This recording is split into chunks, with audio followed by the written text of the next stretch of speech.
Pues les diría, como no tenemos tanto tiempo como para, seguro que lo tienen en la cabeza, pero Héctor, no sé si quería, que ha levantado la mano. Que bueno, si es un rey mal preparado, que no tiene la capacidad de gobernar, lo vamos a tener ahí hasta que fallezca o claudique. En cambio, un Efectivamente, presidente solo lo aguantamos 6 años, ¿no? efectivamente, una desventaja es que el rey, por definición, es vitalicio, si no, no sería un rey. Pero además, siendo un poco más radicales en este camino, ¿puede darte la genética a un rey idiota en el sentido médico de la palabra? O sea, un tipo casi incapaz de gobernarse a sí mismo. Pues sí, cosa que no te pasa con un presidente de la República. Un presidente de la República te puede parecer incapaz en un sentido político o ideológicamente impresentable, pero no será un idiota médicamente hablando. Cosa que puede pasar con un rey. No solo puede pasar, sino que ha sucedido con cierta frecuencia en la historia europea, porque como además sabrán, durante muchos años los reyes han tendido a casarse con otros reyes y, en fin, esto también a veces los matrimonios entre personas muy cercanas, entre primos, han provocado con cierta frecuencia problemas de salud en, en los nacimientos. Bueno, esto te puede pasar y no es previsible que suceda y han sucedido. En la familia real española hemos tenido varios ejemplos de esto en las generaciones anteriores. En la generación del... ni Juan Carlos fue el mayor de los hermanos. Varios de sus hermanos mayores tuvieron problemas médicos muy serios. Ni el padre de don Juan Carlos fue el mayor de sus hermanos, don Juan de Borbón. Sus hermanos habían tenido también varios problemas serios. Y esto ha sucedido, echando la vista atrás, en la familia real británica, en la española, en muchas otras. Esto, insisto, no es previsible que suceda con un presidente de la República al que eliges. Y yendo más a la cuestión de fondo, ¿cuál es el otro gran defecto clásico del monarca y la razón probablemente última de la oposición a la monarquía? Una razón que yo siempre me he sentido dispuesto a respetar. ¿Cuál sería el obstáculo principal para aceptar en la jefatura del Estado a alguien que está ahí por ser hijo de su padre? Pues directamente esto mismo, que es hijo de su padre, lo cual supone Que es un impuesto. desafío, sí, exacto, que es impuesto, que es la negación del principio de igualdad. Todos somos iguales menos él. Porque en España, en el Reino Unido, en Holanda, en Bélgica, en Noruega, es verdad que hay una magistratura a la que no podemos concurrir todos los ciudadanos en condiciones de igualdad. ¿Esto es cierto? Sí. No todos podemos ser reyes. Y sin embargo, todos podemos intentar ser jueces o policías o abogados o empresarios y partimos en principio ante la ley en igualdad de condiciones. Y esto no sucede con la monarquía. Es verdad que la monarquía implica que hay que otorgarle un tratamiento de respeto a una persona por el mero hecho de ser hijo de su papá. Sí, esto es cierto. Y para mucha gente, por muchas ventajas técnicas que tuviera la monarquía, esto siempre será intolerable. Y esto es el gran obstáculo y la gran ventaja de la institución republicana, que no hay ninguna magistratura fuera del principio de igualdad y fuera del principio de igualdad de oportunidades. Y esto ha provocado siempre fuertes tensiones en Europa. Bueno, y es porque el resto de las ventajas ya tienen que ver con la historia de cada país. Podríamos discutir en el Reino Unido o en España qué ventajas o qué inconvenientes tiene tener un monarca. Es una discusión muy interesante. Como botón de muestra, quería poner, también para que vean un espectáculo que les recomiendo si tienen ocasión de pasar por Londres al principio del año, cuando se hace lo que se llama el Queen's Speech, el discurso de la reina, o el Opening Statement, el discurso de apertura del Parlamento británico. Pues esto es una exhibición de cosas que pueden parecer Disneylandia, pero en Europa suceden todavía.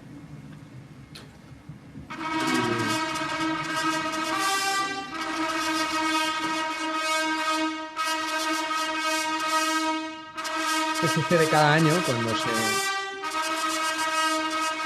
cuando se inauguran las sesiones del Parlamento británico. Es una ceremonia llena de simbolismos. Voy a saltármelo, tengo aquí un vídeo de 6 minutos en el que esto dura 3 horas, se hace por las calles de Londres, la corona sale de la Torre de Londres, la maza, la espada, la reina sale por otro sitio porque los británicos tienen un gran interés en reflejar lo mismo que han visto, que han podido ustedes ver en la serie de televisión, que es que lo importante no es la persona, sino la corona, the crown, la institución en la que se suceden las personas. Por eso la reina entra por un lado y la corona entra por otro lado, para que quede claro esa diferencia. Una cosa es la reina y otra es la corona. A la que estos que ven aquí son los famosos guardianes de la Torre de Londres que aparecen en la botella de Beefeater, por eso se les llama los Beefeaters aquí, y llevan una linterna porque también recuerdan el famoso complot de la pólvora el día de Guy Fawkes, porque ellos protocolariamente antes de la entrada de la reina han registrado el Parlamento británico por si los católicos han puesto una bomba, como el famoso 5 de noviembre del siglo XVII en el que sucedió el motín de la pólvora. Entonces, todo esto sirve para realzar una cosa que nos va a llevar al punto siguiente. Este es el Central Lobby de la Cámara del Parlamento Británico de Westminster, que está en la confluencia de la Cámara de los Lores y de la Cámara de los Comunes.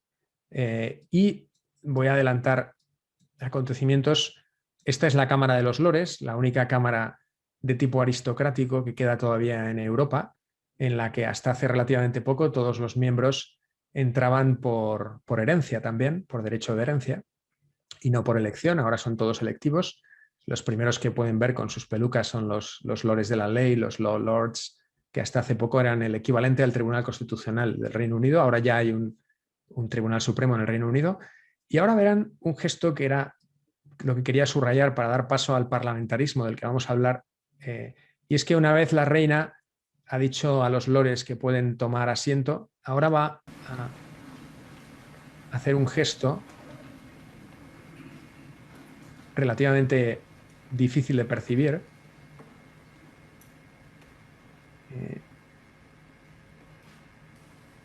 Crown being placed. Entonces le hará un gesto al llamado Black Rod. Y esto representa una cosa muy interesante que ahora comentaremos. Le ha hecho este gesto.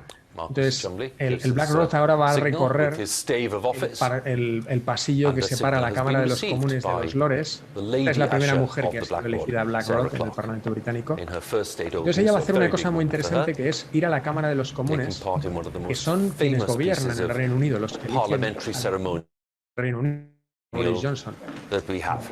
Y ellos le van a cerrar la puerta en las narices, como verán.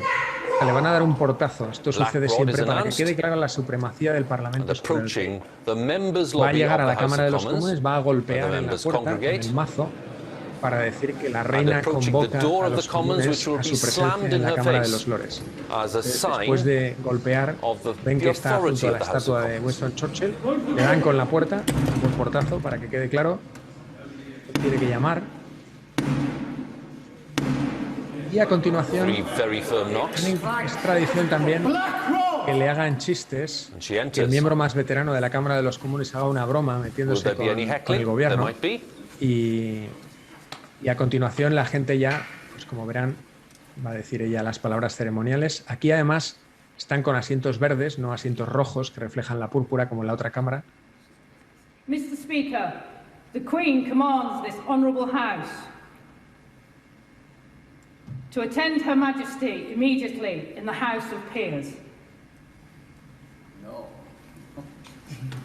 Ahí tienen a Boris. Uno de los diputados ha hecho una burla. Aquí tienen a Boris Johnson a la izquierda de la imagen. Y a continuación se toma la maza que representa el poder de la reina del Parlamento. Y los parlamentarios acompañan al Speaker a la Cámara de los Lores, donde va a comenzar. Y curiosamente, los comunes, estos son el líder del gobierno y el líder de la oposición, y los comunes se van a quedar después en un pasillo al fondo de la escena contemplando el debate, ¿no? Esto quería traerlo porque sirve para dar paso a lo siguiente, y es que en Europa una cuestión esencial es que el Parlamento es el centro de la vida política. ¿Y qué es el centro de la vida política? Es muy importante porque en Europa, en España o en el Reino Unido, los gobiernos no son elegidos por el pueblo, sino que son elegidos por el Parlamento y caen en el Parlamento.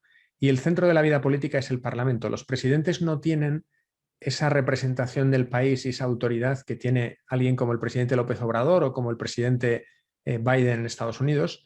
Y con mucha frecuencia los presidentes los jefes de gobierno en España caen en el Parlamento. Como saben, Boris Johnson se convirtió en primer ministro después de una moción de censura a Theresa May en el Parlamento con motivo del Brexit.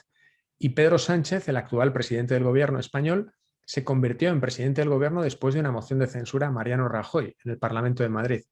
Esto es muy frecuente en Europa y es un rasgo muy diferencial porque quiere decir, porque son constantes los cambios de mayoría en los parlamentos, la tensión política se traslada siempre a los parlamentos y el control del poder del Ejecutivo es mucho más fuerte del que hay tradicionalmente en Estados Unidos o en el Reino Unido, porque en el momento en el que el presidente pierde, el jefe de gobierno pierde la mayoría, el Parlamento lo cesa. Y esto se puede hacer porque no se rompe la continuidad en el gobierno, porque hay un jefe del Estado monárquico, hay un presidente, como sucede en Italia, que hay un presidente no ejecutivo, o como sucede en Alemania, donde todo el mundo conoce el nombre del canciller, Angela Merkel, pero nadie conoce el nombre del presidente de la República, que es el equivalente al rey de España, un jefe del Estado elegido, pero sin poderes ejecutivos, que garantiza la estabilidad del país.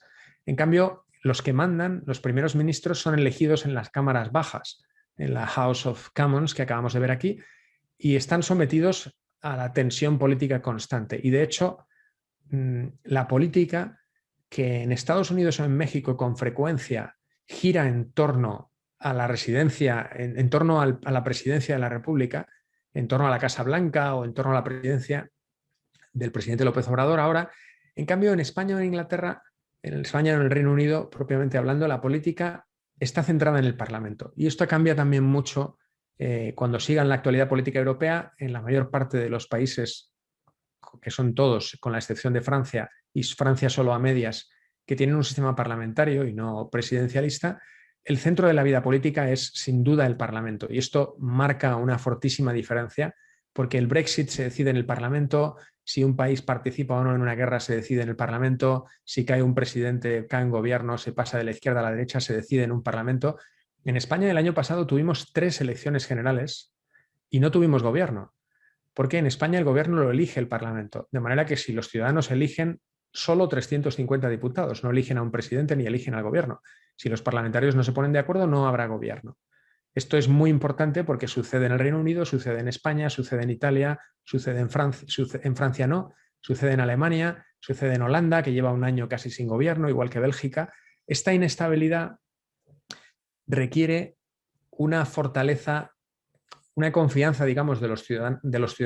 ¿Qué ventajas dirían ustedes que tiene, si las tiene, esta inestabilidad constante? Esto de que el presidente o el ejecutivo puedan caer pronto en el Parlamento si pierden la mayoría.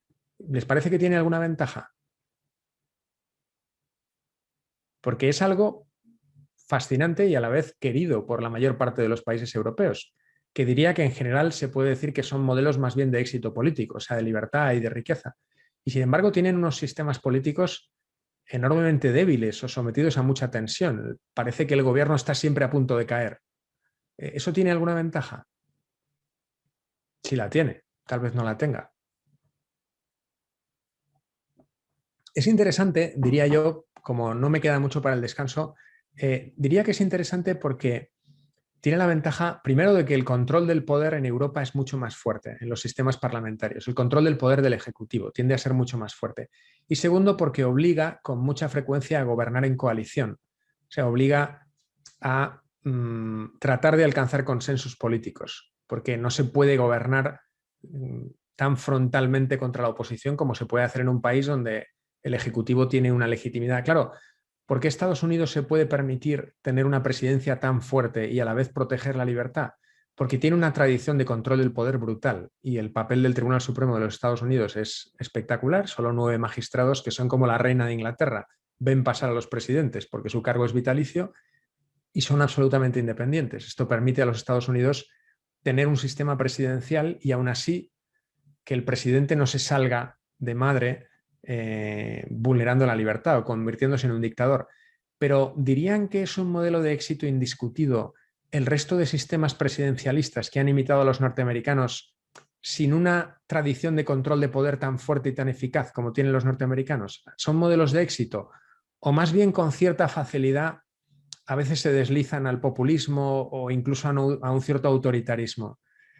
Pues en Europa esto a veces se ve así, o sea que a nosotros nos da miedo por las experiencias de la Segunda Guerra Mundial, de las dictaduras, de los fascismos o de las dictaduras comunistas, nos da miedo concederle mucho poder al Ejecutivo y tendemos a limitar mucho su poder por medio del poder del Parlamento. Y nos sorprende y nos resulta difícil comprender cómo no se deslizan hacia el populismo o el autoritarismo regímenes presidenciales. Y de hecho, con frecuencia parece que hace falta una tradición de control muy fuerte para que eso no suceda. Y por desgracia eso no siempre está presente en otros sistemas, ¿no? Bien, esto es una ventaja. La desventaja es evidente. Europa con mucha frecuencia ve como un país está completamente paralizado por la política, porque los gobiernos a veces duran 6 meses, caen, están otra vez en tensión, cambian las alianzas, es un espectáculo muy frecuente. Pero los europeos nos hemos acostumbrado a preferir esa inestabilidad y esa fragmentación del poder y esa necesidad de consensos, preferimos ese caos antes que el riesgo del autoritarismo. Es una elección que en general en Europa se ha sedimentado. Y es un rasgo típico y diferencial de los sistemas constitucionales europeos con respecto a los americanos. Por eso quería subrayarlo en unión a la cuestión de bien, como me he quedado sin tiempo, no voy a... Bueno, voy a dejar unas palabras y para terminar hay cuarto y dejar unos Querido, minutos de... todavía tienes un poquito más de tiempo, ¿eh? Si dispones todavía de más tiempo. Bien, voy a, quizá por lo de la preparación que antes hablaba, este es el primer discurso de la actual princesa de Asturias, la hija de Su Majestad el Rey Felipe VI, que el año pasado, antes comentaba alguien en el chat algo muy interesante, es un guante que no he recogido porque se comería la sesión entera, pero alguien ha dicho antes que, vamos a ver si puedo recoger ese comentario, decía Santiago Ginebra, pero en el caso del País Vasco y Cataluña no se sienten representados por el rey. Bien, esto nos lleva a un debate absolutamente incendiario en España. Si en España quieres terminar con una conversación amistosa en un bar o viendo un partido de fútbol, solo tienes que lanzar en la mesa la cuestión de Cataluña o, en fin, y todo explotará por los aires. Así que no voy a, en fin, voy a intentar que esto, en un contexto no español, esto quizás se pueda discutir, pero en fin, en España es un tema incendiario. Es verdad, esto sin duda depende ya de la historia de cada país, a quién representan los reyes o a quién no, y tendríamos que entrar en cuál es la imagen que tienen los reyes, no de España, sino los reyes de una dinastía en concreto, los Borbones, cómo son percibidos en Cataluña y cómo son percibidos en el País Vasco, pero esto es una cuestión local muy española.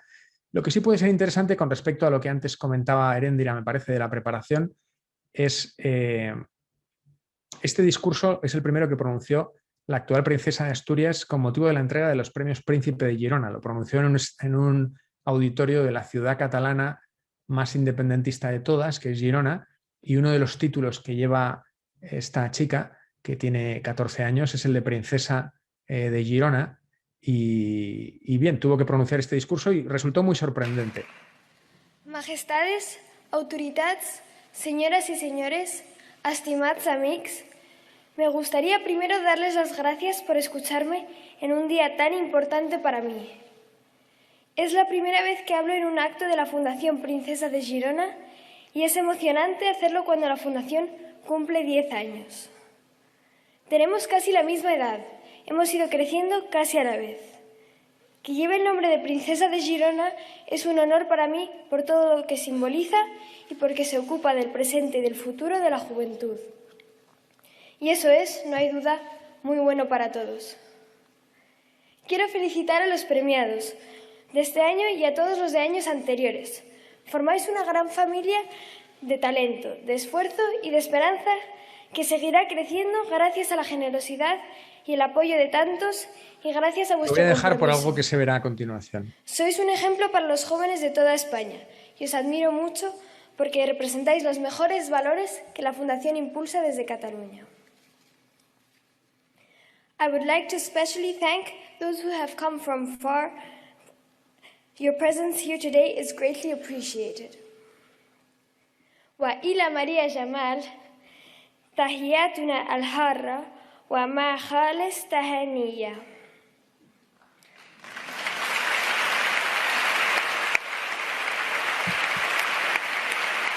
Des de ben petites, a la meva germana, la infanta Sofia i a mi, Els nostres pares ens han parlat de Girona i de Catalunya sempre amb veritable afecte. Gràcies a ells sabem moltes coses de la història i la cultura catalanes. Com a princesa de Girona vull honrar la Fundació com es mereix i portar amb orgull el seu nom per tot Catalunya, per la resta d'Espanya i per tot el món. Per tal que tothom sàpiga que ocupar-se dels joves, de la seva formació, de que tinguin més oportunitats és contribuir a tenir un futur millor per tots. Gràcies als que ens van donar suport en la seva creació. Gràcies a tots els patrons. Gràcies a tots els que han... Bien, no voy a continuar, pero creo que se entiende. Me refería a lo de la preparación porque sorprendió mucho en este discurso, en una cuestión tan disputada, que una chica de 13 años, me parece que tenía cuando lo pronunció, pues habla bien, habla en un inglés aceptable y sobre todo resultó desconcertante que hablara un catalán prácticamente perfecto. Lo digo porque yo soy de familia catalana, mi segundo apellido es Masdeu, la mitad de mi familia vive en Barcelona y tiene mejor acento que algunos políticos catalanes. Esto resultó bastante sorprendente. Entonces, es evidente que, bien, ella es la princesa de Asturias y es la que está llamada a ser reina de España algún día y, bueno, pues efectivamente se puede decir que desde el punto de vista de la preparación o de algunas cosas puede ser una ventaja. Desde luego es algo que seguiremos discutiendo y esto no nos cierra el debate en absoluto y menos para hablar de España habría que localizar mucho más el debate y no tenemos tiempo de hacerlo, ¿no? Bien, con esto quería terminar lo que tiene que ver con los reyes. No voy a comentar, bueno, lo hemos dicho un poco. Perfecto, pues esto es una escena del debate de la caída en el Parlamento británico de Theresa May para que se vea la pasión con la que se discuten las cosas. Order! Order!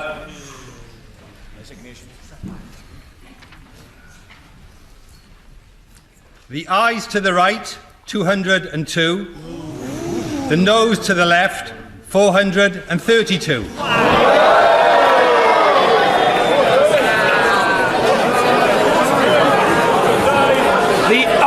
To the right, 202. The nose, order. The eyes to the right, 202. The nose to the left, 432. So the nose have it, the nose have it. Unlock. On a point of, indeed. Bien, esto de unlock, el Parlamento británico, si en Europa nos gustan las cosas viejas, a los británicos ya les hace perder el norte y todo lo mantienen como era, en fin, siguen circulando por la izquierda, los abogados llevan peluca, en fin, el Reino Unido es un sitio fascinante en ese sentido y una de las cosas que suceden es que en el Parlamento británico, en Londres, que es una ciudad cosmopolita y tecnológica, como saben, las votaciones importantes se hacen con lo que se llama una division. Es decir, los miembros de la House salen de la Cámara y tienen que volver a entrar por el pasillo del sí o por el pasillo del no. Y un tipo se pone en la puerta con una libreta de papel contando los sís y los noes. Y esto para decidir si el Reino Unido se va a ir de Europa o si va a dimitir el primer ministro. Por eso al final se cuentan unos papeles que le llevan al speaker, que es este tipo que da voces, los papeles y hay que contar the ayes y the noes. Y la frase tradicional es the ayes have it o the noes have it. Es decir, los sís tienen la victoria o los nos tienen la victoria. Y él dice después unlock porque ya se pueden volver a abrir las puertas que se han cerrado cuando han pasado los 15 minutos para que los diputados puedan entrar y salir. Y esto es así porque se considera que ese es el tipo de votación técnica, porque la votación habitual se hace de viva voz. O sea, el speaker dice, ¿quién está a favor de esto? Bien. Y entonces se oye un bramido y si al speaker le parece suficientemente claro, la ley se aprueba o se rechaza. Y si no es claro, se ordena una division para contar a la gente. O sea que, en fin, las cosas se siguen haciendo ahí como se hacían hace siglos y los debates son enormes. Point of order, the Prime Minister. Thank you, Mr. Speaker. Mr. Speaker, the House has spoken and the government will listen. It is clear that the House does not support this deal, but tonight's vote tells us nothing about what it does support. Nothing about how or even if it intends to honour the decision the British people took in a referendum Parliament decided to hold. And people, particularly EU citizens who've made their home here, and UK citizens living in the EU, deserve clarity on these questions as soon as possible. Order! No good people shouting. There will be an opportunity. Bien, lo dejo para que vean. Esta es la primera ministra, Theresa May, discutiendo la decisión más trascendental de los últimos 20 años, o 30 o 40, que es el deal del Brexit, y teniendo una mayoría brutal en el Parlamento, porque los conservadores tenían una mayoría brutal en el Parlamento. Y como saben, acaba de ser ejecutada por su propio partido, que estaba partido en torno al Brexit, partido que le iba a derribar en una votación unas semanas después en esta misma Cámara. Entonces, como ven, este Parlamento está hecho, y esto refleja muy bien, por eso he parado la imagen aquí, esto refleja muy bien cómo los británicos entienden para qué sirve las elecciones y para qué sirve un Parlamento. No sirve, como saben, los británicos tienen un sistema mayoritario, de manera que se divide el país en circunscripciones de un solo distrito, de un solo candidato, y el que más votos tiene se lleva el escaño, y todos los votos del segundo, del tercero, del cuarto se pierden, no como en España, que el sistema es proporcional. Esto quiere decir que en un país de 60 millones de británicos solo 2 partidos pueden gobernar y 2 partidos se enfrentan. Y como ven, el Parlamento no pretende ser una especie de hemiciclo, como otros parlamentos europeos, que recoja ese sueño de Rousseau, de la ley como expresión de la voluntad general, todo el mundo poniendo su granito de arena en hacer una cosa que recoge lo que todos queremos. No. Los británicos tienen claro que el Parlamento es para controlar el ejercicio del poder, el gobierno frente a la oposición. Y como ven en el centro de la imagen, el primer ministro está separado del líder de la oposición por 2 metros, por el tamaño de la espada ceremonial que se porta por las mañanas. Y prácticamente se podrían golpear uno a otro, porque se trata de escenificar un debate vivo, apasionado, y en el que los ciudadanos puedan... De hecho, está prohibido leer, salvo que se vaya a citar datos de un papel, pero si no, está prohibido leer, porque se trata de que el debate sea muy vivo, muy bronco, y que los ciudadanos puedan percibir que el gobierno todas las semanas tiene que luchar contra la oposición y que la oposición puede montar la bronca que quiera allí.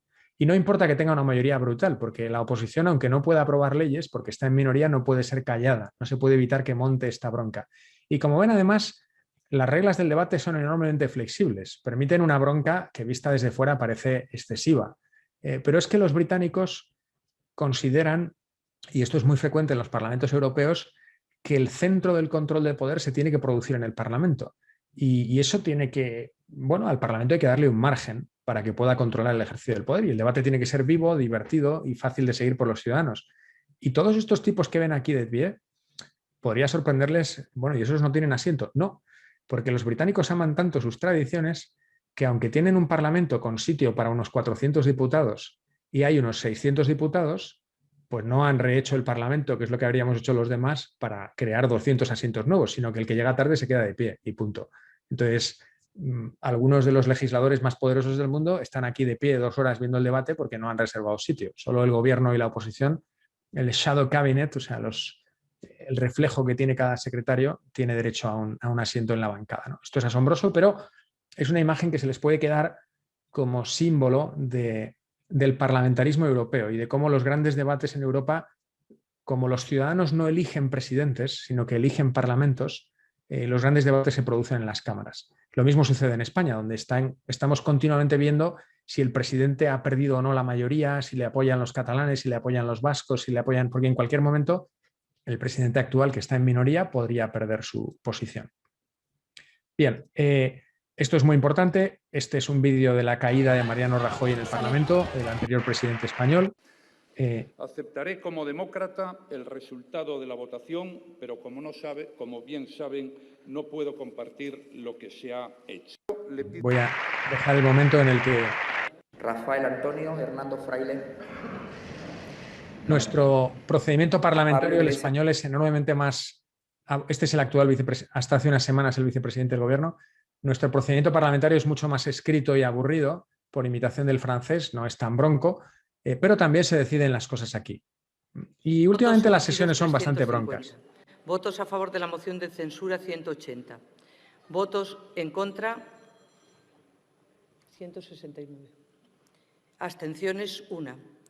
Al haber alcanzado el voto favorable de la mayoría absoluta de la Cámara, queda aprobada la moción de censura, lo que, de conformidad con el artículo 178 del reglamento, se pondrá en conocimiento de Su Majestad el Rey y del presidente del Gobierno. De acuerdo con el citado precepto, el candidato incluido en aquella se considera investido de la confianza de la Cámara, a los efectos previstos en el artículo 99 de la Constitución. Don Pedro Sánchez Pérez Castejón. Bien, en ese momento, sin elecciones, el presidente Pedro Sánchez, líder de la oposición, se convierte en presidente del Gobierno, porque en España la moción de censura, igual que en otros países europeos, es constructiva, es decir, no solo destruye al presidente, sino que el candidato se convierte en presidente, sin, insisto, elecciones. Esto es muy característico de los sistemas parlamentarios europeos y marca también una diferencia poderosa. Como saben, esto no puede suceder en Estados Unidos o en México, porque el presidente es elegido directamente por el pueblo y el Parlamento no puede hacer esto, salvo en caso, como saben, de responsabilidad penal o el impeachment famoso, que hay que probar algún tipo de delito político. Pero por un motivo simplemente de oportunidad, como es el caso, para derribar a Mariano Rajoy o Theresa May no hay que probar que ha hecho nada incorrecto, simplemente tiene que perder la mayoría y alguien se convierte en presidente. Esto es muy característico y muy diferencial de los parlamentos europeos y me parece que podía ser una cuestión interesante para subrayar como cuestión así de entorno político. Bien, y como me quedan 15 minutos para... me quedan 15-20 minutos para lo que quería ser una segunda reflexión, bueno, me voy a ahorrar. En Europa hay una... Esto está un poco en crisis, esto de la separación de poderes y el Estado de Derecho en Europa. Y esto es un corolario de esta primera parte, que me parece que se va a comer toda la sesión, pero que, como ven, he hablado en reyes y parlamentos como característica peculiar de Europa, he hablado de los reyes, de los parlamentos, y ahora menciono lo de Rusia porque por imitación de Putin hay una cierta corriente en Europa antiliberal, considerando como liberal esas dos cosas de las que hemos hablado antes, los derechos individuales y la separación de poderes. Putin es el primero que está dejando de respetar las libertades individuales, digamos, hasta los extremos que se consideraban irrenunciables en Europa, y está erosionando la separación de poderes, también de un modo potente. Y ha sido imitado por algunos gobernantes europeos que tienen mucho respaldo popular, como también lo tiene Putin, como el primer ministro húngaro, Viktor Orbán, o el primer ministro y el presidente de Polonia, que tiene un sistema presidencial. Entonces, en algunos países del este de Europa, donde la tradición liberal y de separación de poderes es muy corta, porque, como saben, el sistema soviético impidió una constancia en esas instituciones, son países que han tenido constituciones liberales desde hace muy poquito tiempo, desde el año 89, desde la caída del muro de Berlín.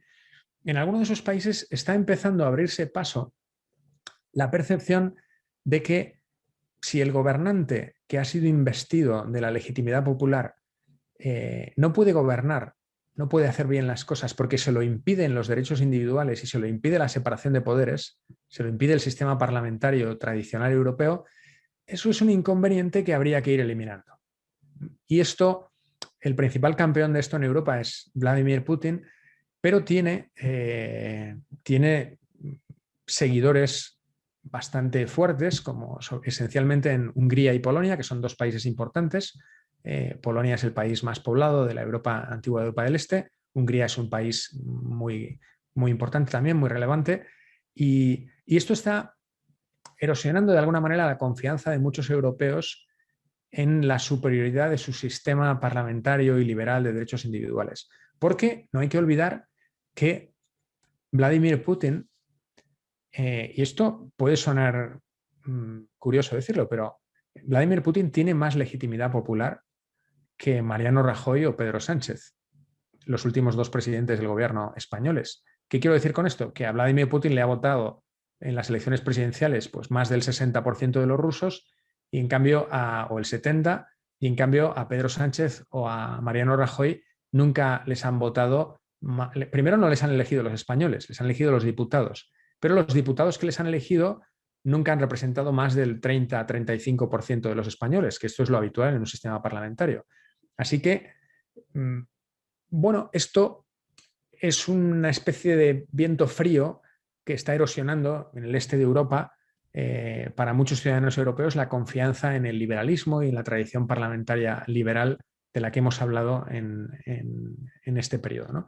No voy a profundizar en esto, pero es bueno que sepan que esta es una corriente de debate fuerte en Europa y esto está provocando discusiones importantes. Se ha despertado un cierto viento antiliberal y uno podría decir antidemocrático. No, en absoluto, porque ¿es lo mismo democracia y libertades individuales? Esta es una pregunta esencial en derecho constitucional. O preguntado de otro modo, ¿le debemos la libertad a la democracia? ¿Esa ecuación se puede hacer así directamente? Dirían que sí. ¿Debemos la libertad a la democracia?